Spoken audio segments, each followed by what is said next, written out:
環球大戰線深入世界最前線，全球各地的觀眾朋友，大家好，我是葉思敏。今天節目我們會來關心美債危機引爆倒數。先前我們才關心美債正式突破了39兆美元大關，沒有想到呢，其實現在專家說了，在幾天之後就會正式的來突破40兆美元大關逼近了，而且殖利率現在30年期的部分衝上了5.3%。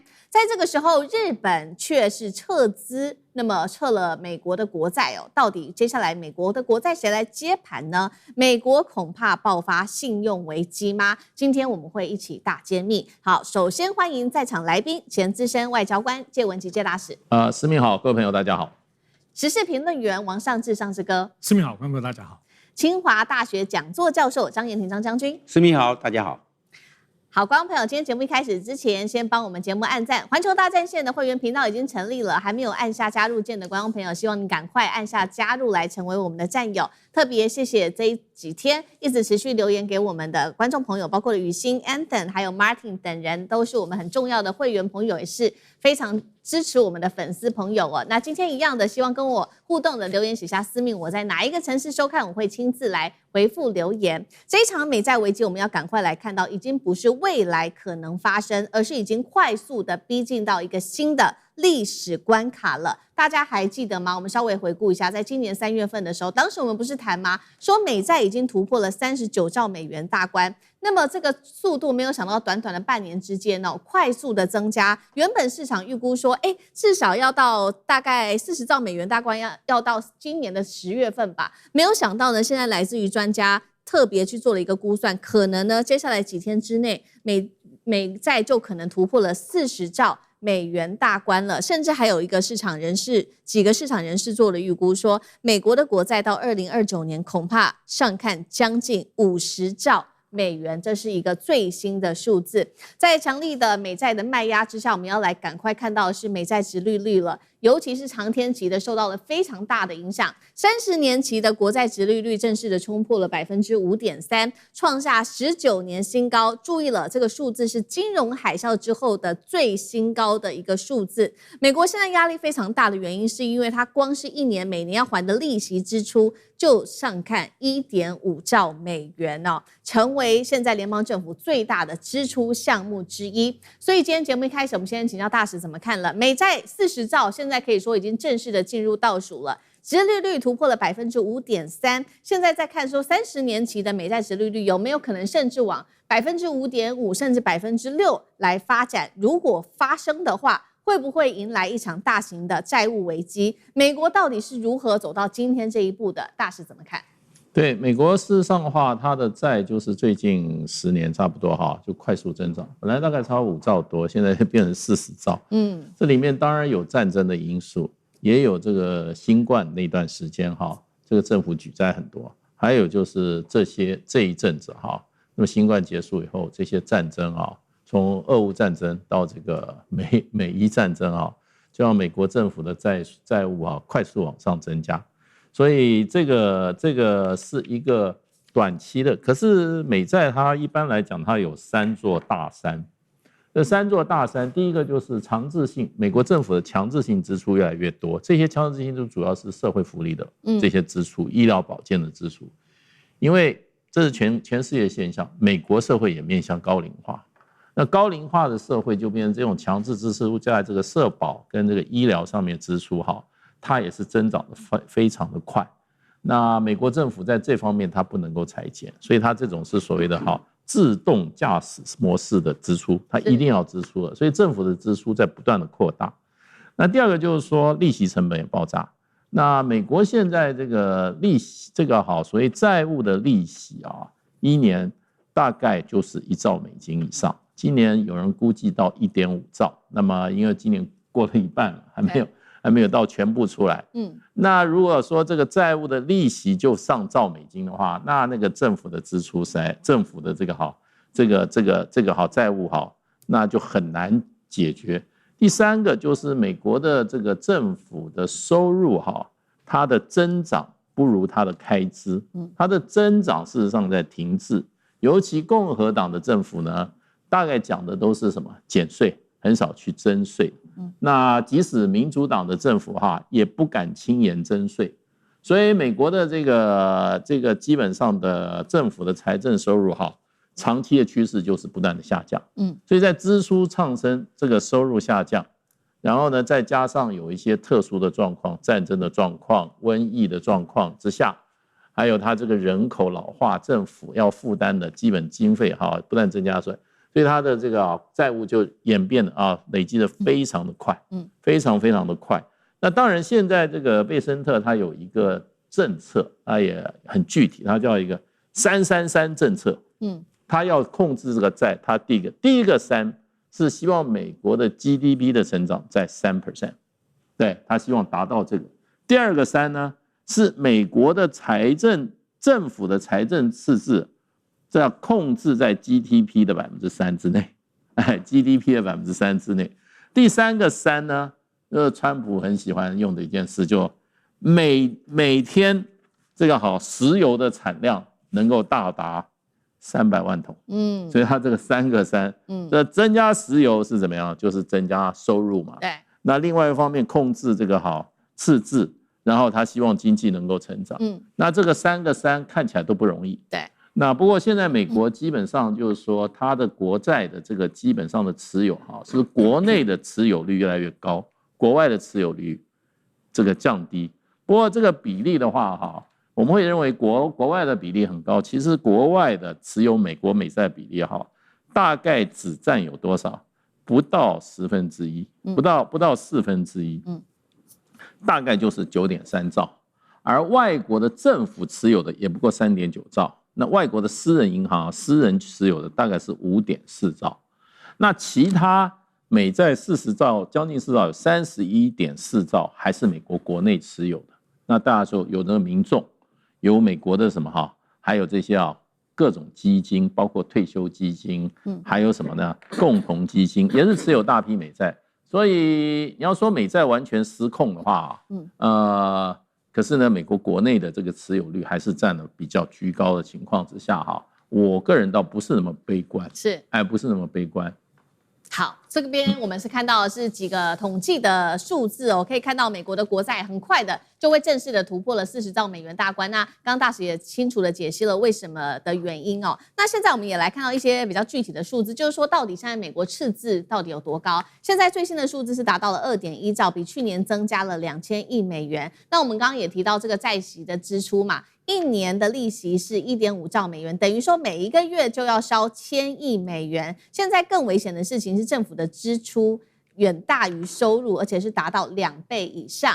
那剛剛呢，大使也特別提到了有關於國債的持有，也就是國外的持有国債的國家。其實我們看到2個國家現在也正在大幅的賣壓美債，那包括了很重要的持有國日本跟中國大陸。首先看到日本一口氣減持了264億美元，是主要的減持國家。尤其呢，現在也有專家解讀說，日本你現在是不是在背刺美國呢？就是因為你的日元現在非常的弱，一直在貶值，所以你是不是要拋售美債來救你的日元呢？中國大陸的部分減持幅度也有259億美元，那目前持有的美債是6000多億美元，創下2008年金融海嘯以來最低了，年減幅是超過13%。先來看到有關於日本的部分，為了救日元是在背刺美國嗎？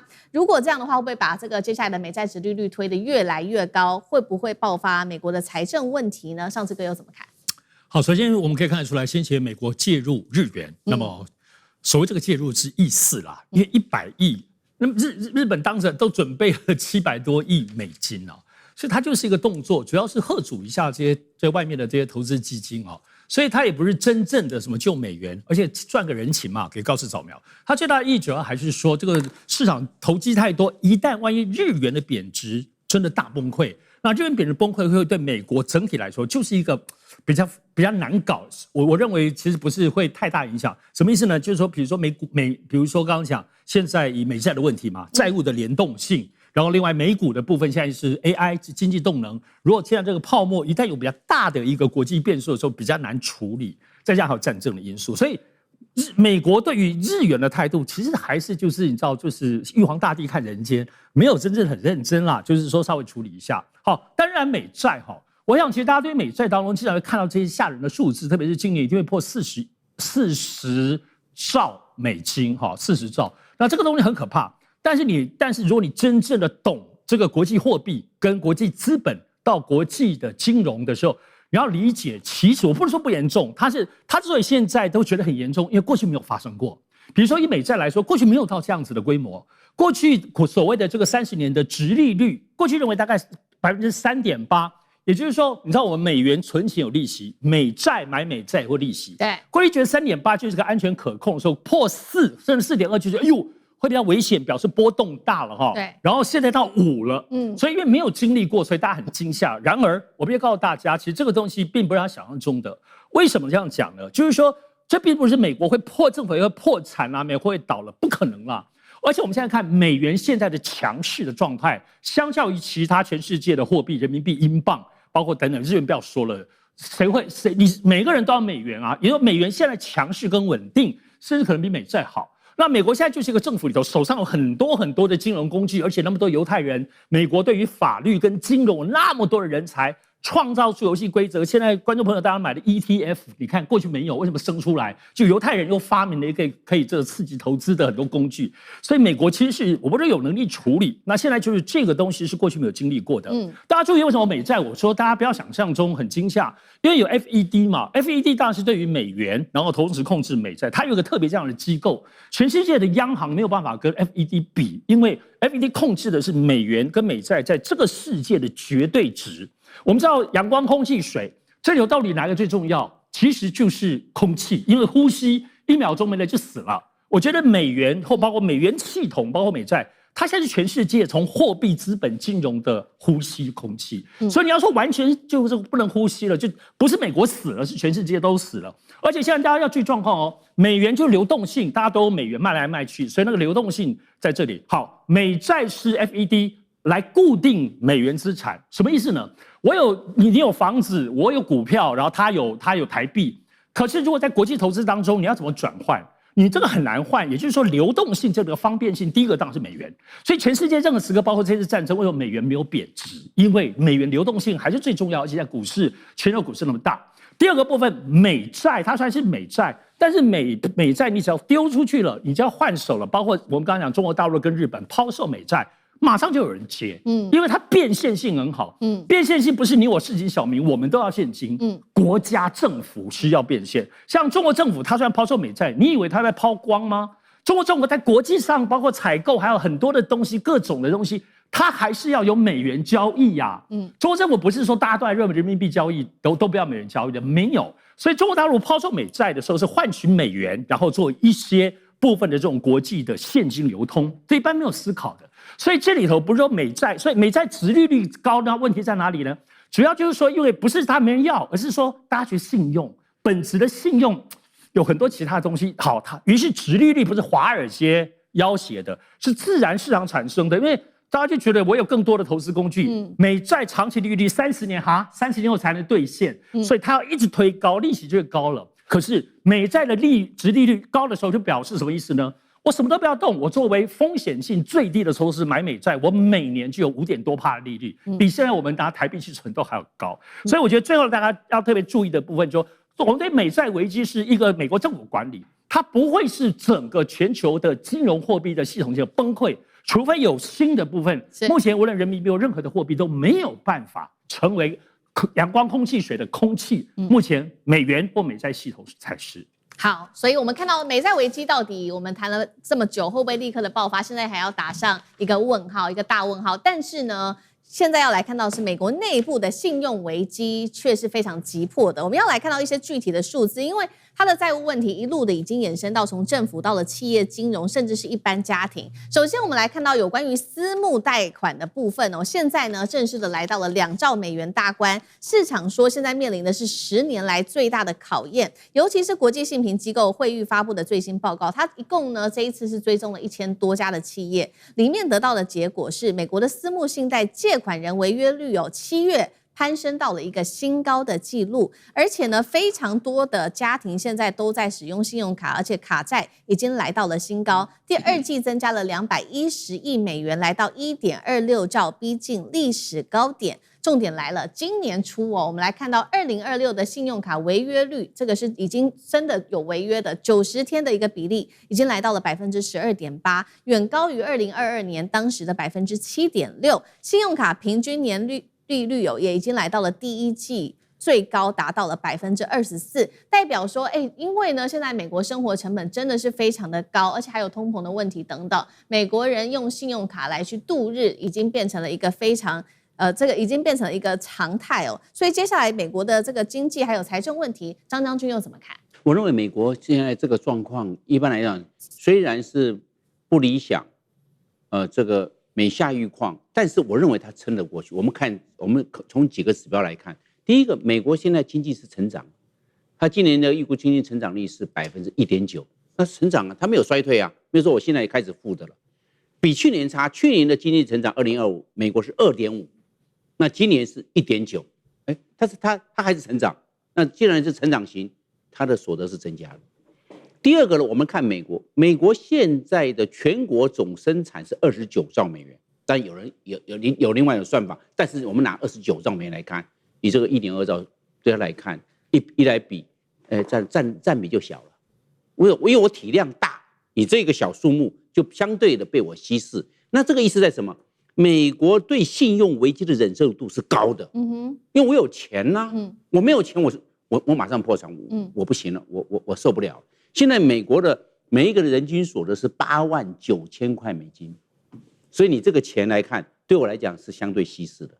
現在美國人每一個人的信用貸款的額度是每一個人平均欠了超支的透支7886塊美金，還不到1萬，但是我的所得收入，我全年大家平均我是8.9萬，89000塊，夠不夠？我這個信用的收入是夠的，因為我賺得多，當然我花的更多，但是那比例一攤就小了。